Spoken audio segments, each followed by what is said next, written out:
মুজাদ্দিদুজ্জামান দাদা হুজুর পীর কেবলা রাহমাতুল্লাহ আলাইহির রক্তে জিগার আশিকে রাসূল সুলতানুল ওয়াইজিল ছোট হুজুর পীর কেবলা রাহমাতুল্লাহ আলাইহি যিনি ফুরফুরা শরীফের জমিনে বসে বসে আল্লাহ নবীর শানে নাতে রাসূল পাঠ করতেন, রাসূলুল্লাহ স্মরণে নাতে রাসূল পাঠ করতেন।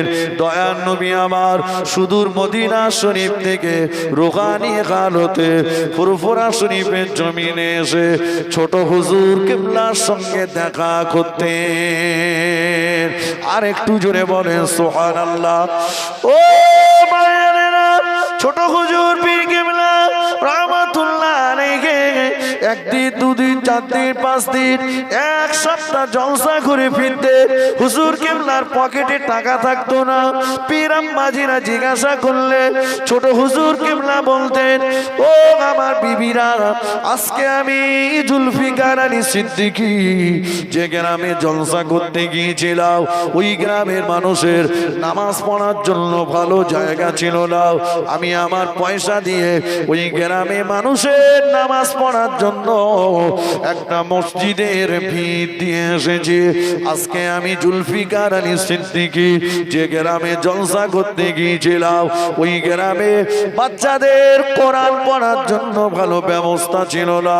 আমি আমার নিজের পয়সা দিয়ে ওই গ্রামে একটা মক্তব মাদ্রাসার ভিত দিয়ে এসেছি। আর একটু জোরে বলেন সুবহানাল্লাহ।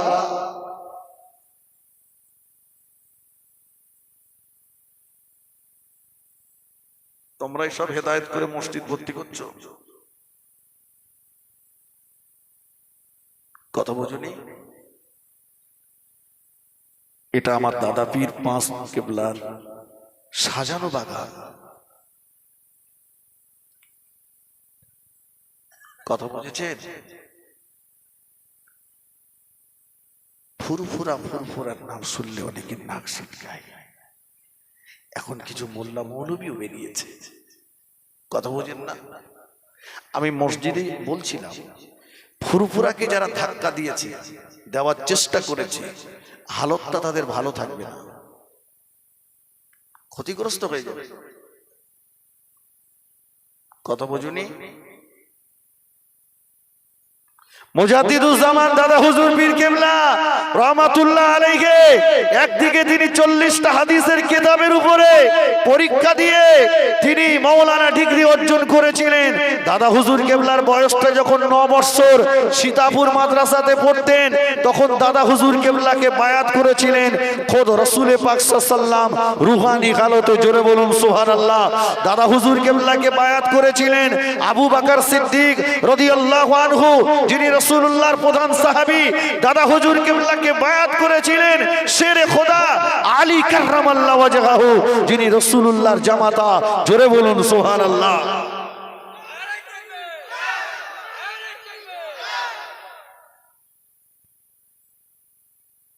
তুমি দাদা হুজুরের সিলসিলা আল্লাহ পাকের দয়ার জান্নাতে যাওয়ার একটা রাজপথ, কথা বুঝুনি? মুজাদ্দিদুজ্জামানের স্মরণে এই মাহফিল দিয়েছেন। আমার মুজাদ্দিদের জামানের আওলাদ এসেছে। মুজাদ্দিদের জামানের রুহানি নজরটা আজকে দক্ষিণ রামরায়ের ঘেরি গ্রামের দিকে আছে। আল্লাহর ওলিরা মরেন না, জিন্দা। কানা মৌলবি অন্ধ, চোখ নেই ওর দেখার, আল্লাহর ওলিদের কারামত নিয়ে কটাক্ষ করে। তোর চোখ নেই, তুই কি দেখবি? একে চন্দ্র, দুইয়ে পক্ষ, তিনে চোখ কটা? আমাদের আছে কটা? আর একটা কোথায় গেল? এই চোখটা অর্জন করতে গেলে হাক্কানি আল্লাহর ওলি, বুজুর্গানে দ্বীন, আল্লাহ পাকের মাহবুব বান্দাদের সোহবতে যেতে হবে। তুমি পীর নিয়ে কথা বলছো, তোমার বাপ দাদা 14 পুরুষেরা পীর ধরেছে, পীরগিরি করেছে। হিন্দুস্তানের জমিনে যিনি কলেমা ঝান্ডা নিয়ে এসেছিলেন খাজা গরিবে নওয়াজ মঈনুদ্দিন চিশতি আজমিরি রহমাতুল্লাহ আলাইহি, তিনি তানার পীর খাজা ওসমান হারুনির কাছে বায়াত হলেন। 20টা বছর ধরে তার জুতো বইলেন। দেহবন মাদ্রাসার প্রতিষ্ঠাতা মৌলানা কাসেম নানতুবি সাহেব, তাবলীগ জামাতের বড় আলেম রশিদ আহমদ গাঙ্গুহি সাহেব, খলিল আহমদ পৃথিবী সাহেব, আশরাফ আলী থানবী সাহেব, এনারা পীর ধরেছেন, পীরের কাছে বায়াত হয়েছেন, মুরিদ হয়েছেন। এনাদের পীরের নাম হলো হাজী ইমদাদুল্লাহ মুহাজিরে মক্কি রহমাতুল্লাহ আলাইহি। যে হাজী ইমদাদুল্লাহ মুহাজিরে মক্কি প্রতি বছর বাড়িতে নবীর শানে একটা মাহফিল দিতেন এবং নিজে উঠে দাঁড়িয়ে দাঁড়িয়ে রাসূলুল্লাহর প্রতি সালাম পড়তেন। জোরে বলেন। কোথাকার ডাবচোর মৌলবী, সে বলছে কিয়াম করা যাবে না। এ ছোটবেলা ডাব চুরি করে খেত। কথা বুঝুনি? হাজী ইমদাদুল্লাহ মুহাজিরে মক্কি থেকে বড় জ্ঞানী হয়ে গেছে। মৌলানা কাসেম নানতুবি সাহেবকে জিজ্ঞাসা করেছিলেন, যিনি ভারতবর্ষের শ্রেষ্ঠতম একজন আলেম, দেহবন মাদ্রাসার প্রতিষ্ঠাতা কাসেম নানতুবি সাহেবকে জিজ্ঞাসা করেছিলেন হাজী ইমদাদুল্লাহ মুহাজিরে মক্কি সম্পর্কে, উনি কি আলেম? মৌলানা কাসেম নানতুবি সাহেব বলেছিলেন, আলেম হোনে কা কি মানা है ও তো খুদ আলেম বানানে কা কারখানা है। জোরে বলুন সুবহানাল্লাহ। বলছে আলেম হবার কি মতলব রয়েছে? হাজী ইমদাদুল্লাহ মুহাজিরে মক্কি নিজেই একজন আলেম তৈরি করার কারখানা। জোরে বলুন। তিনি কিয়াম করতেন। কথা বলেননি? তিনি কিয়াম করতেন। সাবধান এ সমস্ত ফিতনাবাজদের থেকে। মৌলানা আশরাফ আলী থানবী সাহেব ফতোয়ায়ে ইমদাদিয়ার ভিতরে লিখেছেন, আজানের পরে হাত তুলে দোয়া করা সুন্নাত। আমরা লিখি, ওরা লিখেছে। আসুন, তানারা পীর ধরেছেন, পীরের কাছে বায়াত হয়েছে। মুজাদ্দিদুজ জামান এত বড় দরজার একজন আলেম, তিনি পীর ধরলেন, পীরের কাছে বায়াত হলেন, মুরিদ হলেন। আল্লামা রুহুল আমিন রহমাতুল্লাহ আলাইহি, তিনি একজন বড় আলেম, মুজাদ্দিদুজ জামানের কাছে বায়াত হলেন, মুরিদ হলেন। এনারা কিছু বুঝতেন না। কথা বুঝুনি? বলছেন নিজেরা আমল করব, জান্নাতে যাব, তো পীর ধরার কি দরকার আছে? মক্কার বেঈমান কাফেরের দলেরা বলেছিল, আল্লাহ রাসূলকে এসে বলছে, মুহাম্মদ সাল্লাল্লাহু আলাইহি ওয়াসাল্লাম, সত্যি যদি আল্লাহ বলে কেউ থাকে তো আমরা আল্লাহর ইবাদত করব, তোমাকে নবী বলে মানব কেন? এই কথা বোঝেননি? একদল বলছে নিজেরা আমল করব, জান্নাতে যাব, পীর ধরার কি দরকার আছে? তো ওরা ওই রকম বলেছিল, মুহাম্মদ সাল্লাল্লাহু আলাইহি ওয়াসাল্লাম, আল্লাহ যদি বলে কেউ থাকে তো আল্লাহর ইবাদত করব, তোমাকে নবী বলে মানব কেন? আল্লাহ বললেন, কুল, হে নবী আপনি বলুন, ইন কুনতুম তুহিব্বুনাল্লাহ, কেউ যদি আল্লাহকে পেতে চায়, আল্লাহকে ভালোবাসতে চায়, আল্লাহ পাকের নৈকট্য সান্নিধ্য অর্জন করতে চায়, ফাত্তাবিউনি ইউহিব্বুকুমুল্লাহ, সর্বপ্রথমে যেন আপনাকে ইত্তেবা করে। সুবহানাল্লাহ বলেন। কোরআন পাকের আয়াতে কথা স্পষ্ট হয়ে যাচ্ছে, আল্লাহকে পেতে গেলে নবীকে বাদ দিয়ে আল্লাহ পাওয়া যাবে না। ভাই, আপনাদের এই গ্রামে আসতে গেলে ট্রেনের লাইন কোথায়? শিয়ালদা হয়ে তাল দিতে নামতে হবে। এখন কেউ যদি শিয়ালদায় যেয়ে বলে যে আমি দক্ষিণ রামরায়ের ঘেরি যাবো, একটা টিকিট দাও, বুঝলেন? তো যে টিকিট দিচ্ছে ও দু চারবার বুঝিয়ে বলবে, দেখো রামরায়ের ঘেরিতে ট্রেন যায় না। ও জল করে কোথায় যাবে? ট্রেন ওই তাল দিতে যায়, ওখান থেকে নেমে যাও। বলছে হবে না, আমি ওই রামরায়ের ঘেরি যাবো, টিকিট দাও। দু চারবার বলে যদি না বোঝে, তাহলে টিকিট কাউন্টার বুঝে নেবে যে মালের তার কাটা। কথা বুঝে, রামরায়ের ঘেরি আসতে গেলে শিয়ালদা থেকে ট্রেন ধরে তালদিঘিতে আসতে হবে, তালদি থেকে কোনো গাড়ি ধরে জীবনতলায় আসতে হবে, তারপরে অটো বলেন, টোটো বলেন, রিক্সা বলেন, রামরায়ের ঘেরি আসতে হবে। তাই তো নাকি? আল্লাহকে পেতে গেলে নবীকে ইত্তেবা করতে হবে, আর নবীকে চিনতে গেলে, নবীকে পেতে গেলে হাক্কানি আল্লাহর ওলি, বুজুর্গানে দ্বীন, আল্লাহ পাকের মাহবুব বান্দা যারা, তাদের সান্নিধ্য অর্জন করতে হবে। জোরে বলে। ইলমে জাহিরি আর ইলমে বাতিনি আসমান জমিন কেন তার চাইতে বেশি ফারাক। যার ভিতরে ইলমে জাহিরি আছে ইলমে বাতিনি নেই, 5 পয়সার মূল্য নেই। আল্লাহর ওলিরা জিন্দা। আল্লাহ পাক কোরআন পাকে বলেছেন ওয়ালা তাহসাবান্নাল্লাযীনা কুতিলু ফি সাবিলিল্লাহি আমওয়াতা বাল আহইয়াউন ইনদা রাব্বিহিম ইরযাকুন। কিছুদিন আগে পীর আল্লামা সাইফুদ্দিন সিদ্দিকী রহমাতুল্লাহ আলাইহি হুজুরের কবর থেকে খুশবু বেরিয়েছে, শুনেছেন? এই শুনেননি? এটা নিয়েও কিছু কানা মৌলবী তারা অন্ধত্বের মতো কথা বলছে। আরে পীর আল্লামা সাইফুদ্দিন সিদ্দিকী হুজুরের কবর থেকে খুশবু বার হলো, যিনি বুখারী শরীফ লিখেছেন।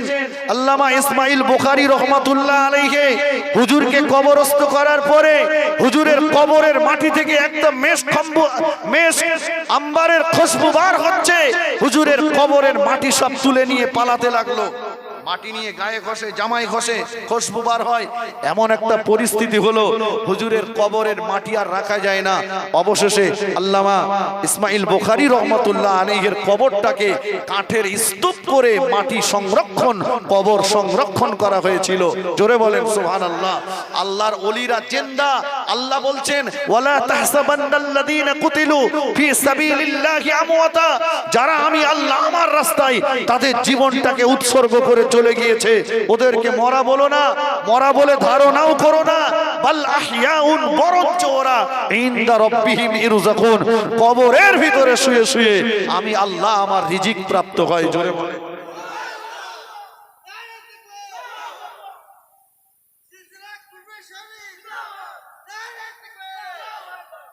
কবরের ভিতরে শুয়ে শুয়ে আমি আল্লাহ আমার রিজিক প্রাপ্ত হয়। কথা বুঝুনি? আল্লাহর ওলিরা জিন্দা জিন্দা।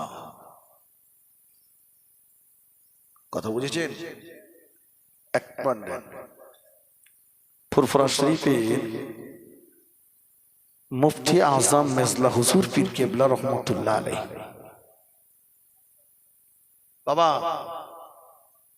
দাদা হুজুরকে অনেকে বলছে ফুরফুরায় আর কিছু নেই। নাউজুবিল্লাহ জোরে বলা যাবে না? ফুরফুরা শরীফের জমিন বড় পাক জমিন।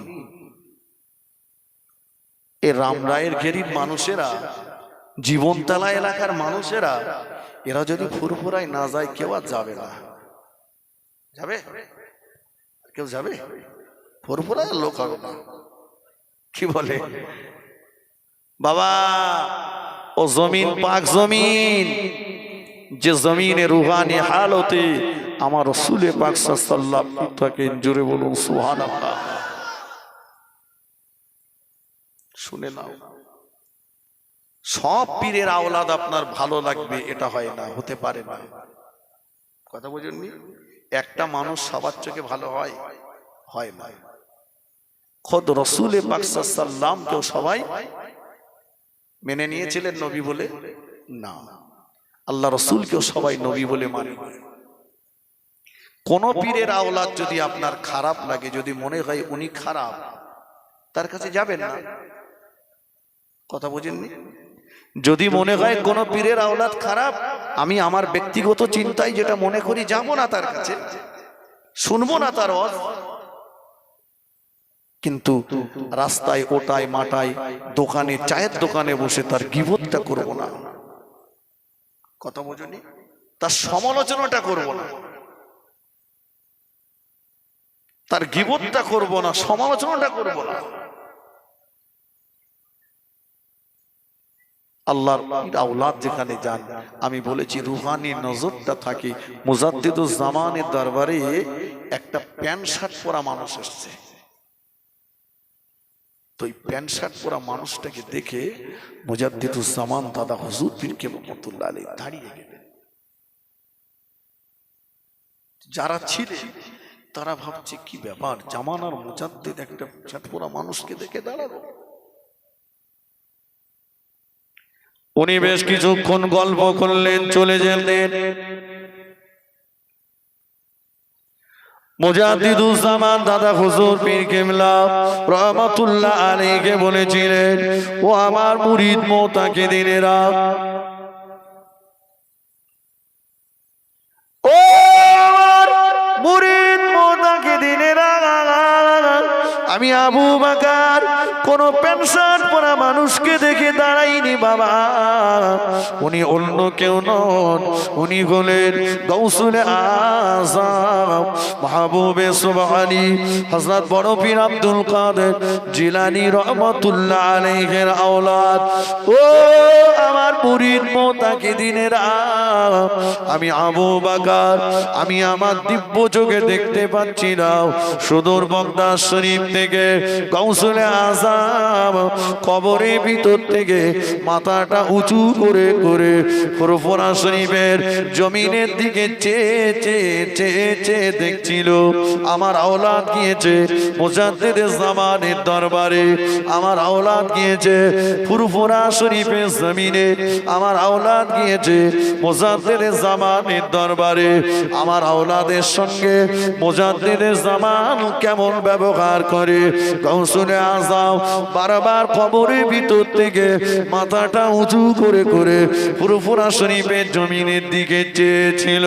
বাবারা, আমি ওই প্যান্ট শার্ট পরা মানুষকে দেখে দাঁড়াইনি, আমি গৌসুল আযম বড় পীর সাহেবের আওলাদকে দেখে দাঁড়িয়েছি।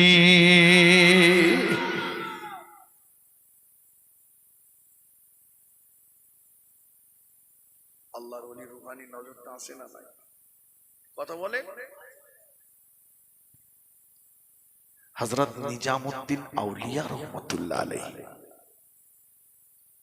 দিল্লির জমিনে পালকিতে করে যাচ্ছেন, পালকি চেপে চেপে যাচ্ছেন, রাস্তার ধারে একটা পাগলা দাঁড়িয়ে দাঁড়িয়ে বলছে, আমাকে দুটো রুটি দে, তা না হলে দিল্লি উল্টে দেবো। কে বলছে? পাগলা।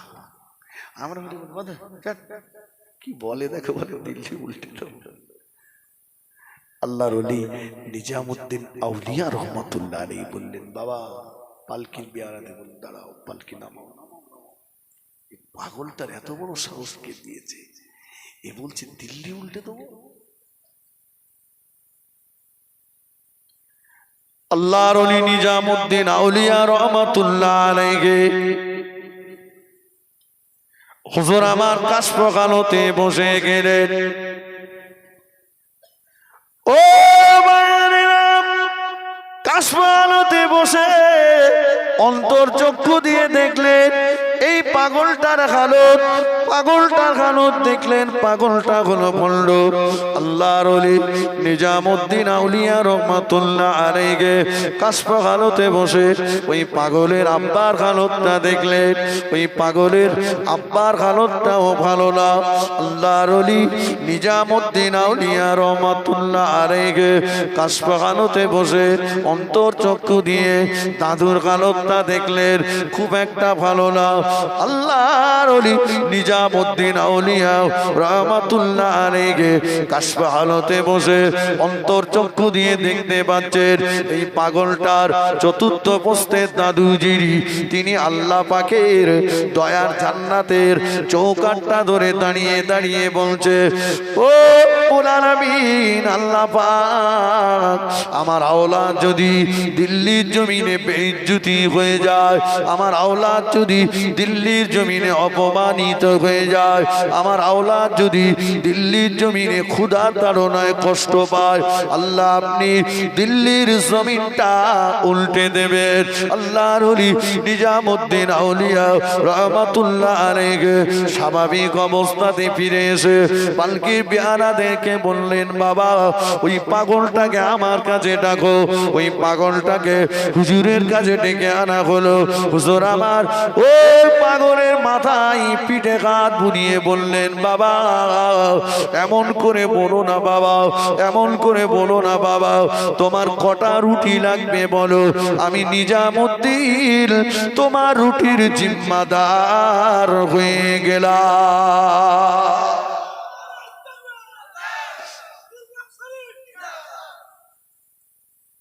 অতএব ওই পাগলটাকে দেখো না, ওই পাগলের কানেকশনটা দেখো। কথা বলেন, এই বাড়ির পাশের ছোট্ট তারটা দেখো না, এই তারটা কোথা থেকে জুড়েছে একবার দেখো। একদম তার কানেকশন হয়ে কিন্তু ট্রান্সফরমারে চলে গেছে। কথা বুঝেনি? হাত দিলে কিন্তু ঝটকা দেবে, সাবধান। দরুদ শরীফ আল্লাহুম্মা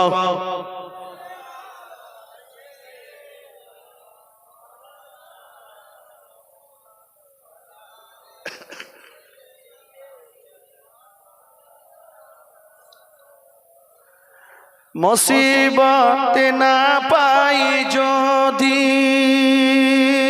মুসিবত না পাই যদি, করুণা তোমার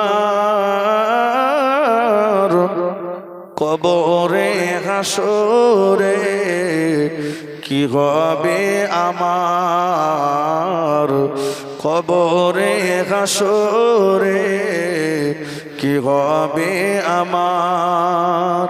মুসিবত না পাই যদি, মুসিবত না পাই যদি, করুণা তোমার কবরে হাসরে কি হবে আমার, কবরে হাসরে কি হবে আমার। আসি গো ডুবে আমি পাপেরি সাগরে, না জানি কি হবে ও পারে হাসরে।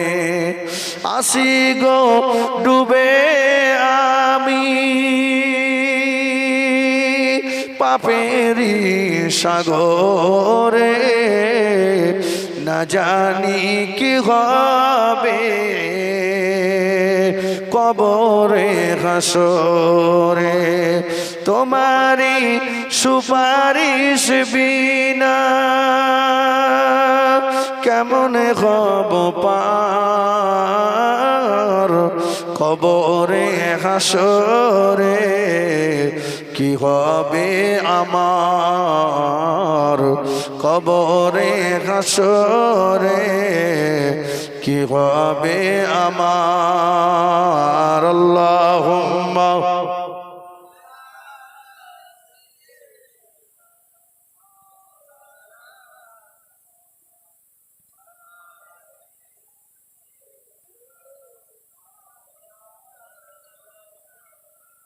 আমার ভাই, তাহলে আমরা যদি না যাই ফুরফুরা শরীফে কেউ যাবে? আল্লাহর ওলি মুফতি আজম মেজলা হুজুর পীর কেবলা রহমাতুল্লাহ আলাইহি, হুজুর বিমারি, অসুস্থ, একা একা উঠতে পারেন না, বসতে পারেন না, পাশ ফিরতে পারেন না। দুপুর বেলা একটা মেহমান এসেছে, মেজে হুজুর আছেন, মেজে হুজুর আছেন। খাদেমদার বলছে কোত্থেকে আসলেন? হুজুর বিমারি, অসুস্থ, এখন দেখা হবে না। বাবা অনেক দূর থেকে এসেছে, একটু দেখতে দাও না। আরে বলছি তো হবে না, হুজুর অসুস্থ, যান। অনেক দূর থেকে এসেছে, যান, হবে না। মেহমান চলে গেল। মেজ হুজুর পীর কেবলা রহমাতুল্লাহ আলাইহি ঘরের ভিতরে খাদেমদারকে ডাকলেন। বাবা খাদেমদার, জি হুজুর, মেহমানকে তাড়িয়ে দিলে? যা, মেহমান কোথায় আছে খুঁজে নিয়ে এসো। রাস্তায়, দোকানে, বাজারে সব ঘুরে ঘুরে ঘুরে ঘুরে এসে বলছে হুজুর মেহমানকে পেলাম না। পেলে না বাবা? না, পেলাম না। মুফতি আজম মেজলা হুজুর পীর কেবলা রহমাতুল্লাহ আলাইহি, হুজুর আমার এক মুহূর্তের জন্য চোখ দুটো একটু বন্ধ করলেন। কিছুক্ষণের ভিতরে হুজুর আমার চোখ দুটো আলগা করলেন। ও মা খাদেমদার, মেহমানকে পেলে না বাবা? না হুজুর, পেলাম না। ও মা খাদেমদার, তুমি মেহমানকে খুঁজে খুঁজে পেলে না বাবা? আমি আবু জাফর সিদ্দিকী, আমি আমার ঘরের ভিতরে শুয়ে, আমি আমার ঘরের ভিতরে শুয়ে, আমি আমার বিছানা শুয়ে দিব্য চোখে দেখতে পাচ্ছি ওই মেহমানটা আমার আব্বা জানের কবরের পাশে দাঁড়িয়ে দাঁড়িয়ে দাঁড়িয়ে দাঁড়িয়ে আমার আব্বা জানের কবরটা জিয়ারত করছে।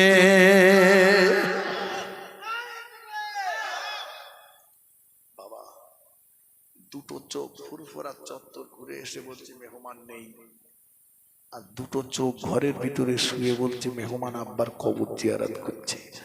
চোখ দুটো কি এক? যে দেখেন সত্যি সত্যি বা কবর জিয়ারত করছে, দাদা হুজুর কেন কবর জিয়ারত করছে?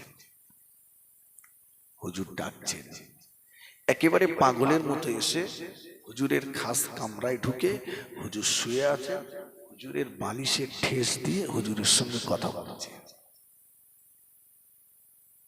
খাদেমটা ঢুকে চিন্তা করলো,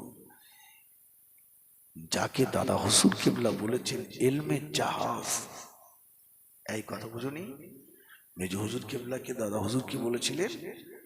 ইলমের জাহাজ। তার বালিশে ঠেস দিয়ে কথা বলছে কে বেয়াদব? মেজো হুজুর কিবলা বললেন, বাবা খাদেমদার তুমি এখন যাও। খাদেমদার চলে গেল, মেহমান ওকে কিছুক্ষণ গল্প করে মেহমান চলে গেল। বেজলা হুজুর পীর কিবলা রহমাতুল্লাহ আলাইহি খাদেমদারকে ডেকে বললেন, বাবা খাদেমদার তুমি কি ওই মেহমানকে চেনো বাবা? তুমি কি ওই মেহমানকে চেনো বাবা? না হুজুর চিনি না। তাহলে বেয়াদব বললে, তুমি কি ওই মেহমান সম্পর্কে জানো বাবা? না হুজুর জানি না। ও মা খাদেমদার, এ মেহমান দুনিয়ার কোন সাধারণ মেহমান নন, ইনি হলেন হিন্দুস্তানের বাদশাহ খাজা গরিবে নওয়াজ মঈনুদ্দিন চিশতি আজমিরি রহমাতুল্লাহ আলাইহি। আমি মেজে হুজুর, আমি বিমারি, আমি অসুস্থ। খাজা গরিবে নওয়াজ মাঝে মাঝে মাঝে মাঝে মাঝে মাঝে রুহানি হালতে আজমিরের জমিন থেকে ফুরফুরা শরীফের জমিনে আমি মেজে হুজুরকে দেখতে আসে। আরেকটু জোরে বলেন, আরেকটু জোরে বলেন, নারে তাকবীর। আমরা ফুরফুরায় না গেলে কেউ ফুরফুরায় যাবে না। মেজে হুজুরকে দেখতে এসেছেন কে? খাজা গরিবে নওয়াজ। বেয়াদব, যাদের পারিবারিক সমস্যার সমাধান, যাদের পারিবারিক সমস্যার সমাধান আমার রাসূলুল্লাহ করতেন, জোরে বলবেন না? কথা বুঝুনি? মায়ের পেট থেকে আল্লাহর ওলি হয়ে এসেছিলেন কে? হুজুর পীর কিবলা রাহমাতুল্লাহ আলাইহি। মায়ের গর্ভ থেকে আল্লাহর ওলি হয়ে এসেছে। আহা কি ভাবেন? ও মায়েরা, গল্প বলি না বাবা, কিতাবের ভিতরে লেখা আছে মাঝে মাঝে মাঝে মাঝে আল্লাহর আলী না হুজুর পীর কিবলা রাহমাতুল্লাহ আলাইহি ফুরফুরা শরীফের জমিনে খুঁজে পাওয়া যেত না। দাদি আম্মা জান দাদা হুজুর পীর কিবলা রাহমাতুল্লাহ আলাইহি বলতেন, দেখুন না আমার নাজমুস শাহাদাত কোথায় গেল? সারাদিন আমার নাজমুস শাহাদাতকে দেখতে পেলাম না, কোথায় গেল? আমাকে তো এসে মা বলে ডাকলো না, খাওয়ার খেতে আসলো না, কোথায় গেল? দাদি আম্মা জান পীর আম্মাজি বলতেন আমার দাদা হুজুর পীর কেবলা রহমাতুল্লাহ আলাইহি কাশবাগানতে বসে যেতেন। কাশবাগানতে বসে কিছুক্ষণ পরে চোখটা আলগা করে বলতেন, ওগো নাজমুস সাদাতের আম্মা, নাজমুস সাদাতের জন্য চিন্তা করো না, দিব্য চোখে দেখতে পাচ্ছি তোমার নাজমুস সাদাত সুদূর মদিনা শরীফে আমার রাসূলুল্লাহর মাজার মুকাদ্দাসে বসে বসে আমার নবী পাকের সঙ্গে গল্প করছে। ও মায়েরা, আমার হুজুর কেবলাকে খুঁজে খুঁজে পাওয়া যেত না। পীর আম্মাজি আবার ব্যাকুল হয়ে দাদা হুজুর কেবলাকে বলতে, দেখুন না আমার নাজমুস সাদাত কোথায় গেল?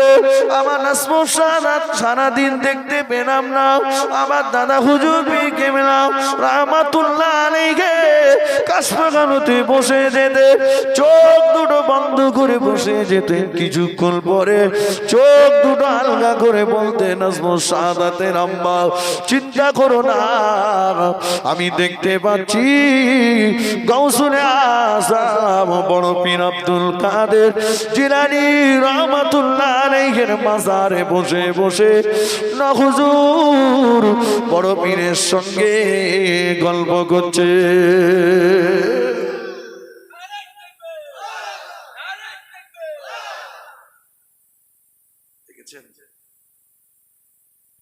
কখনো কখনো দেখতেন পাঞ্জাবি মুজাদ্দিদ আল বাস্তামি হুজুরের সঙ্গে গল্প করছেন। আমি একটাও বানানো কথা বলছি না, হুজুরের জীবনীতে লেখা রয়েছে সেটা বলছি। আল্লাহ পাক কি দরজার মানুষ করেছিলেন, কি দরজা দিয়েছিলেন।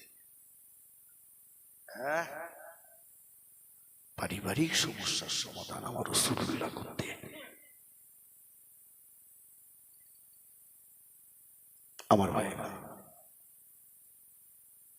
আল্লাহ পাকের কাছে দোয়া করি, আল্লাহ পাক দুনিয়াতে যতদিন আমাদের হায়াতে রাখেন, দাদা পীরের দামান ধরে যেন আল্লাহ দুনিয়াতে রাখেন। জোরে বলেন, জোরে বলেন আল্লাহুম্মা আমিন, জোরে বলেন আল্লাহুম্মা আমিন।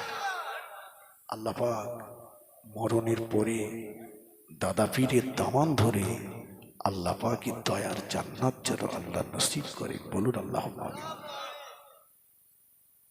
অনেকে বলছে পীর কি তোমাকে বাঁচাবে? হ্যাঁ, পীরের খাঁটি মুরিদ হয়ে যান, অবশ্যই পীরের ওসিলা করে আল্লাহ হেফাজত করবেন। খাঁটি মুরিদ হন, ভেজাল দুমুখ হলে হবে না। কত বোঝেননি? দুমুখ হলে হবে না, খাঁটি মুরিদ হন।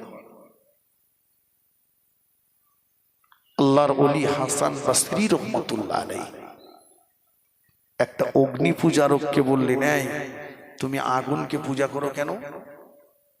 বলছে আমি আগুনকে পূজা করি এই জন্য আগুন আমাকে পোড়াবে না তাই। বলছে আচ্ছা তুমি তো আগুনকে পূজা করো আর আমি তো করি না, তাহলে দুজনা মিলে চলো দিন আগুনতে হাত দিই, দেখি কার পড়ে আর কার পড়ে না।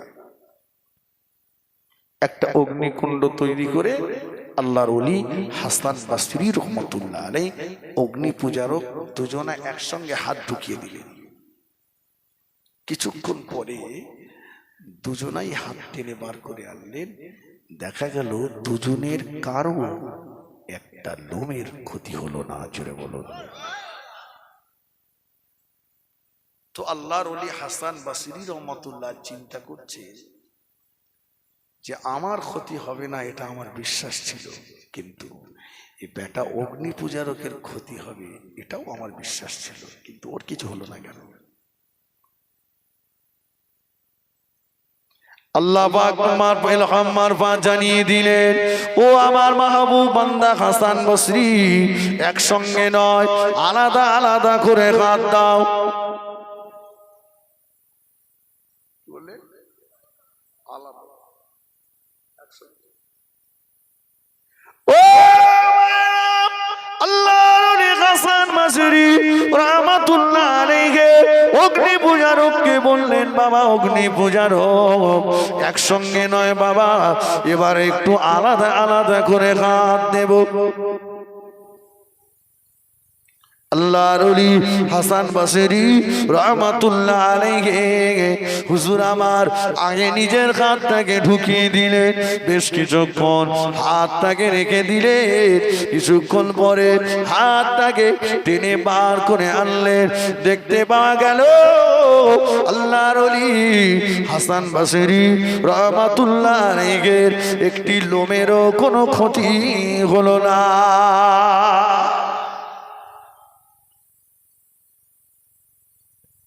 এবার বলছে বাবা অগ্নি পূজার তুমি দাও। ও আগুনের পাশে হাত নিয়ে যায়, গরম লাগে, ফিরিয়ে নিয়ে আসে।